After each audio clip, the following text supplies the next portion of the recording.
Christ, amis dans le Seigneur. Bonjour.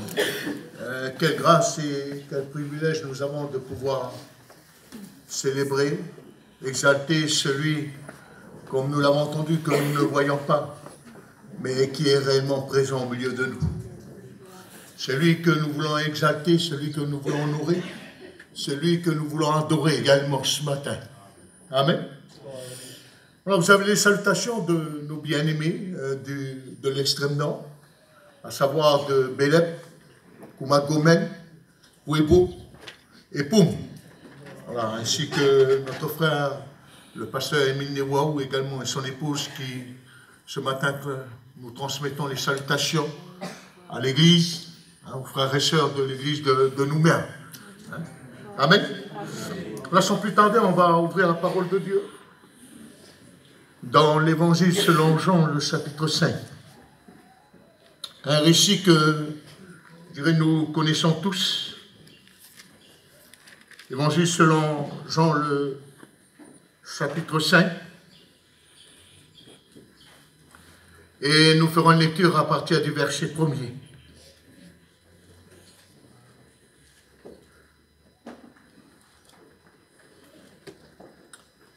Après cela, il y eut une fête des Juifs, et Jésus monta à Jérusalem.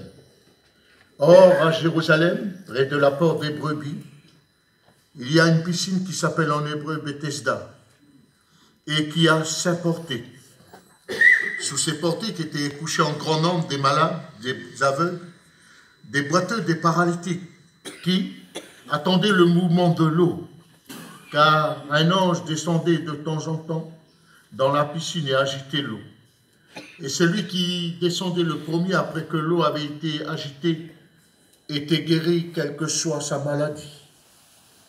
Là se trouvait un homme malade depuis 38 ans. Jésus, l'ayant vu coucher et sachant qu'il était malade depuis longtemps, lui dit : « Veux-tu être guéri ? » Le malade lui répondit : « Seigneur, je n'ai personne pour me jeter dans la piscine quand l'eau est agitée, et pendant que j'y vais, un autre descend avant moi. » « Lève-toi, lui dit Jésus, prends ton lit et marche. » Aussitôt cet homme fut guéri, et prit son lit et marcha. C'était un jour de sabbat. Les Juifs dirent donc à celui qui avait été guéri : « C'est le sabbat, il ne t'est pas permis d'emporter ton lit. » Il leur répondit : « Celui qui m'a guéri m'a dit, prends ton lit et marche. » Il lui demanda : « Qui est l'homme qui t'a dit, prends ton lit et marche ?» Mais celui qui avait été guéri ne savait pas qui c'était, car Jésus avait disparu de la foule qui était en ce lieu. Depuis, Jésus le trouva dans le temple et lui dit : « Voici, tu as été guéri, ne pêche plus, de peur qu'il ne t'arrive quelque chose de pire. » Cet homme s'en alla et annonça aux Juifs que c'était Jésus qui l'avait guéri. Amen. Alors que Dieu bénisse nos cœurs, puisque sa parole est bénie. Voilà simplement le titre de notre message ce matin s'intitule simplement « Jésus à notre rencontre ». Et je dirais ce matin, bien-aimé, nous venons pour le rencontrer, mais néanmoins, lui, le Seigneur, il vient aussi à notre rencontre. Il vient à notre rencontre pour manifester sa gloire, pour nous fortifier, pour nous encourager, pour nous relever, mais il vient également à notre rencontre, je dirais ce matin, pour répondre à chacune de nos besoins. Amen. Et quand on regarde ce récit de l'Évangile, j'aimerais dire ce matin, il y a là une rencontre entre celui qui est Jésus et cet homme. Dans l'Écriture, ne nous dit pas son nom ni son prénom, mais néanmoins, cet homme se trouvait là, dans un lieu, avec, je dirais, une situation dont nous avons lu. Un homme qui, comme dit l'Écriture, attendait un changement dans sa vie, attendait également, je dirais, parmi ces hommes qui étaient là, il y avait d'autres qui étaient là. Mais quand on regarde ce récit, il nous est dit, cet homme attendait. Je ne sais pas si nous attendons à quelque chose ce matin. On peut venir dans la présence de Dieu, nous qui sommes habitués à venir, le célébrer, le louer, l'exalter, le bénir, le glorifier. Mais est-ce que, je dirais ce matin, nous nous attendons de sa part à ce qu'il manifeste sa gloire en nous, à ce qu'il réponde à nos besoins, à ce qu'il, je dirais, nous visite ce matin. Alléluia. Quand on regarde ce récit, l'Écriture nous dit dans ce verset 2 et 3, « Or, à Jérusalem, près de la porte des brebis, il y a une piscine qui s'appelle en hébreu Bethesda, qui a 5 portiques. Sous ces portiques étaient couchés en grand nombre des malades, des aveugles, des boiteux, des paralytiques, qui attendaient le mouvement de l'eau. » Il n'y a pas de mouvement d'eau aujourd'hui. Nous ne sommes pas là dans une piscine.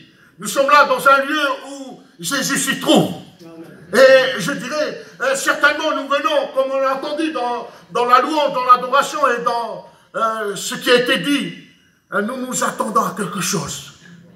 Mais cette chose peut venir que de la part de celui qui est l'hôte invisible, mais présent au milieu de nous ce matin. C'est Jésus que nous avons exalté, c'est Jésus que nous avons loué, c'est Jésus que nous avons glorifié. Lui, il s'y trouve au milieu de nous. Et quand on regarde ce récit, je dirais ce matin de l'Évangile, on voit que dans ces récits, plusieurs personnes étaient là, sous ces portiques, et ils s'attendaient à quelque chose. J'aimerais dire ce matin, il n'y a pas d'ange. Personne ne voit les anges ce matin. N'est-ce pas? Il n'y a personne. Mais je sais que celui qui, comme notre frère a souligné tout à l'heure, qui a dit que lorsque 2 ou 3 sont assemblés en son nom, il se trouve au milieu de nous. Et j'aimerais dire ce matin, ce Jésus que vous et moi nous connaissons, que nous exaltons, celui qui vit en nous, j'aimerais dire qu'il est bien réel et présent au milieu de nous. Je ne sais pas comment on est venu ce matin en tant qu'amis, en tant que frères et sœurs. On peut venir dans ce lieu, mais sans que nous nous attendons à ce que lui, il vient nous toucher, il vient nous relever, il vient nous restaurer, il vient nous guérir, il vient nous bénir. Alléluia. Et je dirais ce matin, dans ces temps que nous pouvons vivre, comme nous l'avons entendu, des temps d'épreuve, des temps de crise, qu'elles soient économiques, qu'elles soient morales, qu'elles soient spirituelles, ou parfois, pour ne pas dire souvent, on n'a aucune espérance à ce que quelque chose change. Mais j'aimerais dire ce matin, lorsque nous venons en contact de celui qui est Seigneur, de celui qui est le roi, de celui qui est l'hôte invisible présent parmi nous. Alors si nous sommes à son contact, si nous le rencontrons ce matin, il peut tout pour chacun de nous. Même si nous sommes venus avec un fardeau, même si ce matin nous sommes venus avec une circonstance, une difficulté, même si ce matin, je dirais, nous sommes venus avec bien des choses qui nous sont propres, qu'on n'ose pas partager. Je dirais des fardeaux qui pèsent notre âme, pèsent notre cœur, comme nous l'avons entendu dans ce don spirituel. Voir le changement de quelqu'un, de notre époux, ou vice-versa, de l'autre. Mais néanmoins, lorsque nous venons à son contact, lorsque nous le rencontrons, alors tout peut changer pour nous ce matin. Amen. Je dirais ce matin, notre besoin de ce matin pourrait être différent de celui dont l'Écriture nous parle ce matin. De cet homme qui était là, sous ses portiques, avec, certes, sa maladie. Et quand l'Écriture nous révèle, il nous dit que là se trouvait dans le verset 5 un homme malade depuis 38 ans. Voilà la situation de cet homme. il s'attendait à quelque chose. Il attendait que le mouvement de l'eau se fasse, mais il n'était pas tout seul. Puisque l'Écriture nous révèle qu'il y avait un grand nombre de ces malades qui étaient là, qui s'attendaient à quelque chose. Mais la question que j'aimerais poser, pourquoi Jésus est-il allé vers cet homme? Il pouvait tous les guérir, n'est-ce pas? Pourquoi spécialement cet homme? Pourquoi pas d'autres? Il aurait pu aller vers les aveugles. Puisque l'Écriture nous parle d'un nombre de malades, dont les aveugles, des boiteux, des paralytiques. Pourquoi spécialement vers cet homme? Pourquoi Jésus va vers cet homme spécialement? Il aurait pu rencontrer tous ces hommes, puisqu'il était le divin, puisqu'il était celui qui pouvait guérir tous. Mais pourquoi spécialement vers cet homme? L'Écriture ne nous révèle pas. On pourrait penser pourquoi est-ce que Jésus a manqué d'attention vis-à-vis des autres malades? Je ne pense pas. Mais si Jésus est venu vers cet homme, certainement, comme dit l'Écriture, Jésus l'ayant vu couché, sachant qu'il était malade depuis longtemps. Il n'y avait pas que lui seul. Il y avait certainement d'autres. Certainement, l'Écriture ne nous révèle pas, certainement plus d'années que cet homme. Mais pourquoi plus particulièrement cet homme? J'aimerais dire ce matin, vous voyez, le Seigneur ne fait pas de différence. Il vient vers tous, dans notre situation, dans nos difficultés, dans nos problèmes, dans ce que nous pouvons vivre. Dieu, au travers du Seigneur, peut venir vers nous. Et ce matin, je dirais, un dimanche pas comme les autres. C'est ce que j'ai mis dans mes notes. Un dimanche pas comme les autres dimanches. Pourquoi? Parce que chaque dimanche est différent des autres dimanches. Parce que le Seigneur vient à chaque fois rencontrer nous en tant que frères et sœurs, vous en tant qu'amis ce matin qui êtes là, qui certainement vient dans la présence de Dieu, aime venir dans cette présence de Dieu. Dieu vient pour te rencontrer ce matin.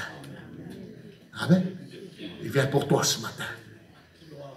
Et quand on regarde ce récit, je pourrais dire comme cet homme, cela fait des années que rien n'a changé pour cet homme. Il était là, sous ses portiques, avec bien sûr d'autres malades, mais je dirais, cela fait des années qu'il était là, 38 ans. Moi je ne sais pas ça fait combien de temps qu'on est là, avec nos difficultés, nos problèmes, et parfois, je dirais, ça pourrait, pour ne pas dire certainement être spirituel, mon problème, et que je vis avec ça des mois, des années. On essaie par toutes sortes de moyens d'essayer de résoudre cela, mais rien ne change. Ça va les bien-aimés? Ça va les amis? Et pour d'autres, certainement, ils peuvent souffrir en silence, sans rien dire. Il y en a qui peuvent être là, dans le silence, souffrant dans leur âme, souffrant dans leur corps. Et je dirais également, on peut depuis longtemps souffrir également d'incompréhension. On est complexé, de peur, on peut souffrir de blessures dans notre âme, dans notre cœur. Bien des choses peuvent se passer. Mais attendons-nous à un changement. Est-ce que vous et moi, qui venons dans la présence de Dieu, attendons-nous à un changement? Cet homme, lui, ça fait des années qu'il est là. Et il attendait. Mais ce qui est important de retenir, c'est, je dirais ce matin, ce qui est rassurant dans ce récit, c'est que Jésus va s'approcher de cet homme. Voilà ce qui est rassurant. C'est que Jésus va aller, sachant la situation de cet homme, il a vu, mais il va encore s'approcher de cet homme. Alléluia. Et ce que je voudrais dire ce matin, lorsque le Seigneur va lui parler, cela va procurer un changement dans sa vie. Le Seigneur va s'adresser à ces personnes, en particulier quand on regarde ce récit. Il s'est approché de cet homme pour lui parler et lui procurer ce changement tant espéré. Et ce matin, Dieu peut, dans son amour, dans sa grâce, nous donner une parole qui apporte ce que nous expériences, ce que nous espérons depuis tant d'années, ou tant de mois, ou je dirais, dans une situation que nous trouvons. On espère un changement, on espère quelque chose, mais voilà qu'il n'y a rien qui se passe. Et si c'est ce matin que le changement se produit, je dirais pour un ami, c'est de passer de la mort à la vie. Pour un ami, ce matin, c'est de se repentir, d'être libéré de son péché, d'être pardonné de son péché par Jésus. Ce matin, pour d'autres, certainement, c'est d'être touché dans son corps malade. Pour d'autres, ce sont des situations difficiles qui sont là. On attend une action, une intervention de Dieu. Et si c'était ce matin, pour nous? Et cet homme, il était là, il s'attendait à quelque chose. Et quand on regarde ce récit, ce qui est intéressant dans ce récit, c'est cette conversation avec Jésus. Verset 6.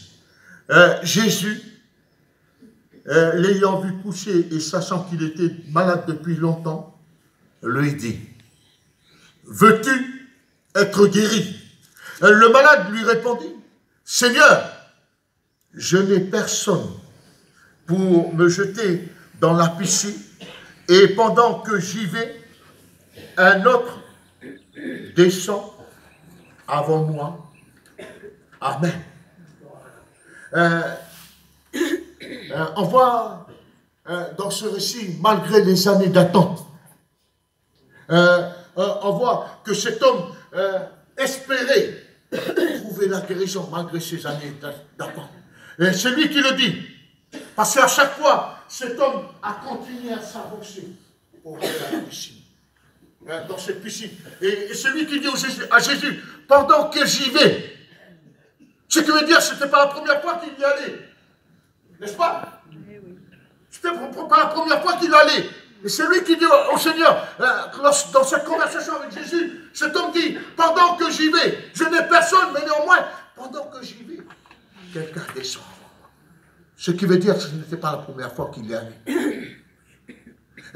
Je dirais sa démarche est celle de la foi, n'est-ce pas? Une démarche de foi. Parce que malgré toutes ces années, il a tenté, il a essayé d'y aller, sans que quelque chose se passe pour lui. Mais quand on regarde ce récit, ce jour-là, l'ange n'est pas venu, mais quelqu'un d'autre, celui qui est sauveur, celui qui s'appelle Jésus. C'est lui qui vient pour rencontrer cet homme. Et j'aimerais dire ce matin, Dieu nous rencontre là où nous sommes, dans nos difficultés, dans notre situation, dans ce que nous pouvons vivre et traverser. Dieu vient nous rencontrer. Amen. Et quand on voit ce récit, on voit que cet homme dit, je n'ai personne. J'aimerais dire ce matin, s'il n'y a personne, il n'y a plus quelque chose pour toi. J'aimerais dire, Jésus peut pour toi ce matin. Jésus peut pardonner tes péchés. Jésus peut te relever ce matin. Jésus peut te guérir ce matin. Jésus peut manifester sa gloire dans ta vie ce matin. Oui, comme cet homme. Lorsque Jésus a vu cet homme, lorsque Jésus est venu au contact de cet homme, sachant sa situation, j'aimerais dire ce matin que Jésus n'est pas resté indifférent à la situation de cet homme. Il lui a simplement posé cette question, cet homme, veux-tu être guéri? Et malgré que cet homme dit, je n'ai personne pour me jeter dans la piscine quand l'eau est agitée. Pendant que j'y vais, un autre descend avant moi. Lève-toi, lui dit Jésus. Lève-toi, prends ton lit et marche. Une parole, mais une parole toute puissante. Une parole, mais une parole qui vient de Dieu. Ce n'est pas la parole d'un homme qui est donnée. C'est le lève-toi de Dieu. Lève-toi, dit Jésus. Prends ton lit et marche. Et il nous est dit, cet homme, dans l'écriture, aussitôt, cet homme prit son lit et marcha. Et dans d'autres versions, il dit, aussitôt cet homme fut guéri, il prit son lit, ou sa nappe, ou son cabas, et marcha. Ce matin, on peut repartir redressé. Bien-aimé, on peut repartir, non plus courbé, mais redressé. On peut repartir avec la bénédiction de Dieu ce matin. On peut repartir ce matin restauré par Dieu ce matin. On peut repartir ce matin renouvelé par Dieu ce matin. Même si notre situation est une situation spirituelle. On peut.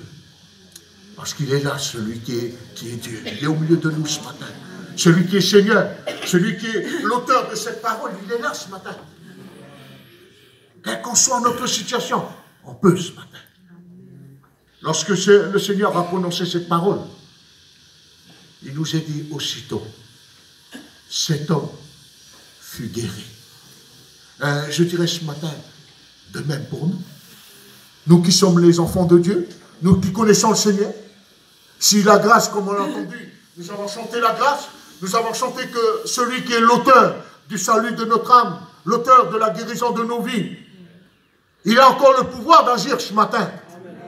Il a encore le pouvoir de restaurer ce matin. Il a encore le pouvoir de nous renouveler ce matin. Amen.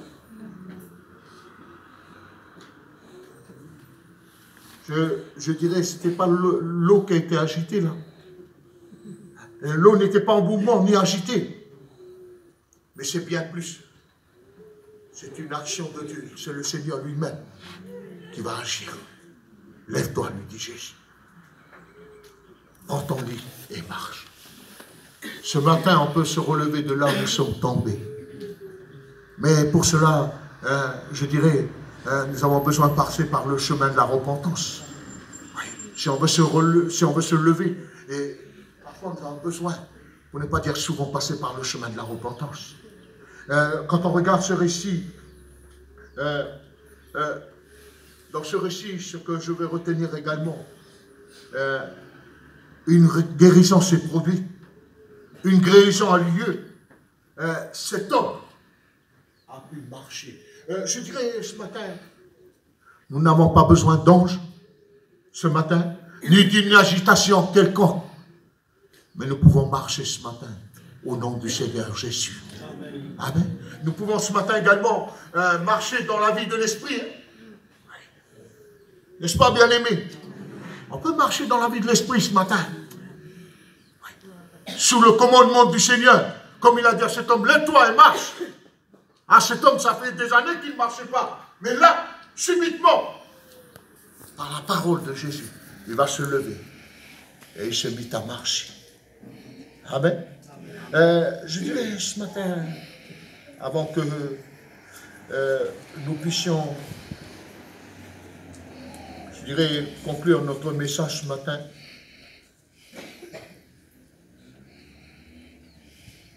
on peut aussi se relever de ce qui nous paralyse. Il y a des choses, bien des fois, qui paralysent notre vie spirituelle. Et ces choses-là nous empêchent de marcher dans la plénitude du Seigneur, de marcher, je dirais, dans la plénitude de la foi, dans la plénitude de l'esprit. Parce que des choses nous paralysent.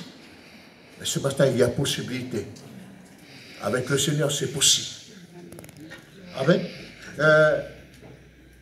Je dirais ce matin également, toujours par rapport à ce qui est dit, on voit dans ce chapitre 5, il nous est dit, Jésus est descendu à Bethesda. N'est-ce pas? Jésus, lorsqu'il est descendu à Bethesda, un homme s'est mis à marcher. Et lorsque le Seigneur est au milieu de nous, présent parmi nous, bien des choses peuvent se passer parce qu'il est là, lui. Ce n'est pas l'orateur que nous sommes, mais c'est celui qui est l'autre invisible qu'on ne voit pas. Lui, il est présent. Et bien des choses peuvent se passer dans notre vie ce matin. Bien des transformations, bien des hommes peuvent passer, comme je l'ai dit, ce matin, peuvent passer de la mort à la vie. De nos amis, des frères et sœurs qui, sur le chemin, sont tombés. Ce matin, ils peuvent se relever. Amen. Une autre chose que je voudrais dire ce matin, toujours par rapport à Jean chapitre 5, le verset 14 nous dit, depuis, Jésus le trouva dans le temps et lui dit, qu'est-ce que Dieu peut nous dire ce matin dans le temps? Pour d'autres, c'est certainement bien d'autres choses, mais pour nous, qu'est-ce que Dieu peut nous dire dans le temps? Le Seigneur lui a dit, c'est dans le temps qu'il a retrouvé. Il n'était plus sous le portique, il était là dans le temps. Et le Seigneur va dire à cet homme, dans l'Écriture ne nomme pas son nom, ni son prénom. Voici, tu as été guéri, ne pêche plus. Et parfois, on dit que les paroles de Dieu sont dures, n'est-ce pas? N'est-ce pas, bien-aimé? Hein? Parfois, quand on est dans le temps, et puis quel qu'en soit le prédicateur qui est là, et qui donne une parole de Dieu, et qui parfois semble dure, mais pourtant c'est une parole de vie. C'est une parole qui donne vie, ce n'est pas une parole pour nous écraser, ce n'est pas une parole pour nous mettre en jugement, c'est une parole pour nous relever. Jésus, quand il a trouvé cet homme, alors qu'il avait guéri, qu'est-ce qu'il lui a dit dans le temps? Voici, tu as été guéri. Ce n'est pas une parole de condamnation, ça. Voici, tu as été guéri, ne pêche plus.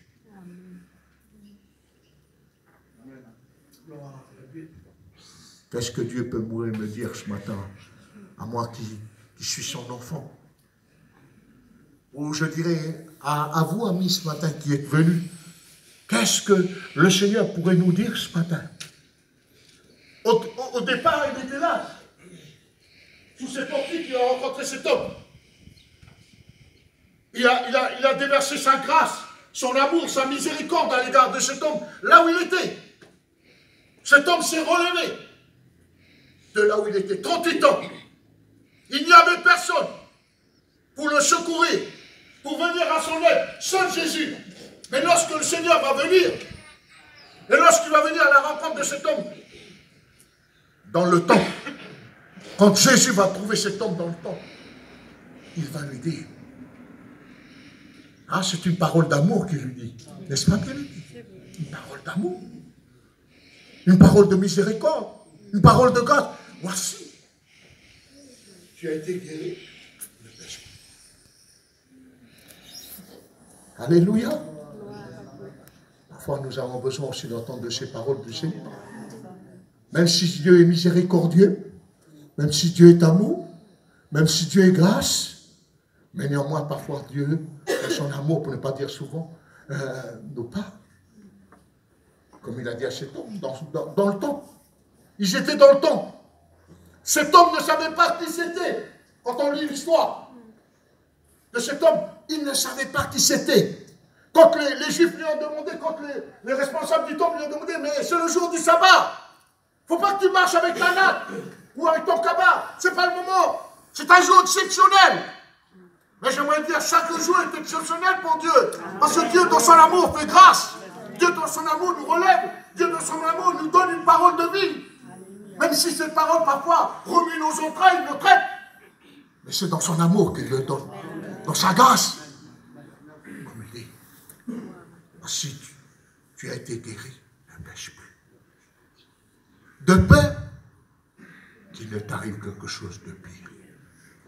Vous voyez, on pourrait dire ce matin, ah non, je ne suis pas d'accord avec la parole là. Ah, moi, je ne suis pas d'accord. Et pourtant, c'est une parole de Dieu. Une parole donnée avec amour, avec grâce, à l'égard de cet homme que le Seigneur a manifesté la guérison dans son corps, par son pouvoir.